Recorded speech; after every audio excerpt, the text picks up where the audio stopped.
So Thomas Frank has now been confirmed as the Tottenham manager, and I think we all knew this was going to happen from the minute Ange was sacked. And in today's video, I'm going to break down how Thomas Frank's going to change Tottenham. He will want to make a lot of changes. I'm not talking just about ins and outs and transfers, but the way Tottenham operate, the way that he would deal and communicate with players. And we're going to talk about why Thomas Frank can completely reset this Tottenham culture and what to expect. There's a lot to get through in today's video from Thomas Frank himself, what he's going to do with Son, Romero, the outs, some of the ins, and Boomer news, all of this, potential plans, youth. There's a lot to dive into. So I want to do a big breakdown on Thomas Frank, starting with, let's first of all just have a conversation, about Thomas Frank, who he is. He took, obviously, Brentford from Championship mid-table to Premier League stability. Amount of times I would predict Brentford to get relegated, they wouldn't go down. So now I do predict Brentford to go mid-table.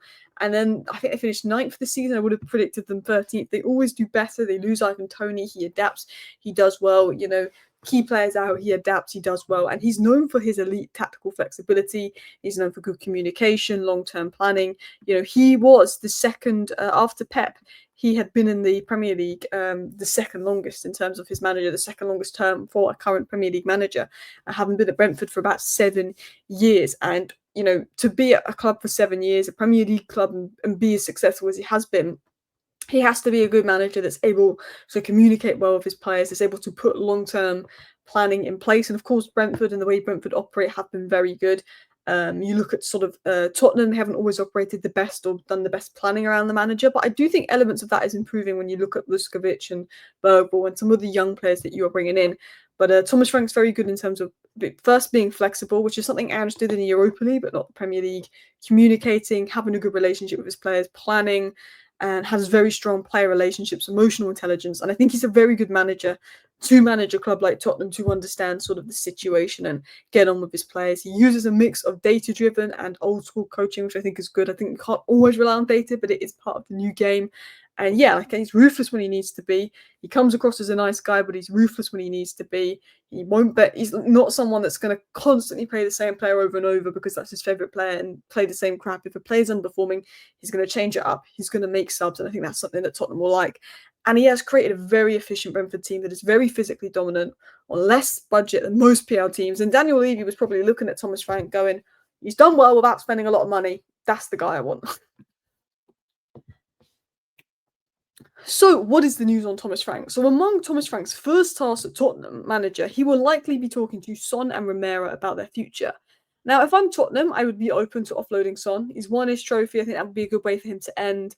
I think he's just on the way out, and I think you do need a fresh winger, fresh legs. But I would try and keep Romero at all costs. But with Ange going, does Romero want to be there? That is the big question. And when you look at sort of potential Tottenham outs, Richarlison, Benfica, Basuma, Romero, and Son are all at risk of leaving. Gil, Reguilon, and Werner pretty much gone or are gone. Tell and Dragason's futures are quite uncertain as well. So that's potentially 10 exits there. But the bigger ones are Son and Romero. They are the big names. And when we look at sort of Thomas Frank and his man management and how he deals with players, he's very much open communication. If Romero says to him, I don't want to be here, he'll put Romero up for sale. He doesn't want players playing for him that don't want to be there. He's known for being a very good communicator, communicating with players well. Has a good relationship with many players, Ivan Toney and Boomer, Raya, Rico Henry. He pretty much is respecting the youth, lets everyone be involved in the squad. No one's a passenger. If someone's not performing, they'll be dropped, gives everybody opportunities, youth, creates a competitive environment by doing that. It's not just playing the same squad over and over again. If you're underperforming, he might play this young player here. He might do that. And I think with him, the biggest things for him is understanding his tactics, and he's known for making his tactics very clear. His players being disciplined and giving 100%. He will hold players accountable if they're poor. He wants 100%, and that's one of the biggest things he demands, as any manager should. Interestingly as well, it was said by the Daily Mirror that Thomas Frank will be given money to spend this summer to help rebuild Tottenham, and Spurs are ready to strengthen and bring new faces in, but there will also be departures, with Richarlison likely to go, as a 60 million move has, yes, it's been underwhelming. He had good moments, but injuries, he's not been great. So sort of going into Tottenham, we know there's going to be a big reshape, we know there's going to be a lot of changes made, and I do want to dive into the transfer front. There's the slide. Again, there's connection issues going on with the software I'm using to film, so if there is any lag or blur, I do massively apologise for that. So, expect more structure and less chaos. Positional discipline is key. He also really wants to have a good relationship with the people above him that he's working with when it comes to recruitment. And you'll want to move away from the Spursy reputation by trying to have a team that is consistent, reliable, physically good, well drilled, defend from the front. You'll probably be better defensively than you are, and we're also a team that will go and attack and will go and press with intent and will go and score. Brentford scored a lot of goals this season. He will demand basically all his players are going to be here or they'll be moved on. So if Romero says, "Look, I'm not sure," go. They're not even if Romero said, "I don't want to leave," he's not sure. They're not sure would be a go. He wants him to be all in. But Tottenham, look, he's going to make them a team that's difficult to beat. I think under Ange, Tottenham became a side that was much easier to beat, which you might laugh at me for saying that's a Man United fan because we never beat you under Ange. But for other teams, they found it easy to beat you. We were hopeless against you. But Thomas Frank likes to create a team that is difficult to beat. And well, if you're Man United, Tottenham are very difficult to beat on Ange. But there's no free rides. You've got to fight for your place. No player's going to get off easy. Let's make a team that's hard to beat. That's sort of the Thomas Frank, and that's what he's about. Now, as said by the Mirror, Thomas Frank is going to be given money to spend to help rebuild Tottenham. And how could he be spending that money? So there's been talk of Mbeumo and there's been talk of Visser.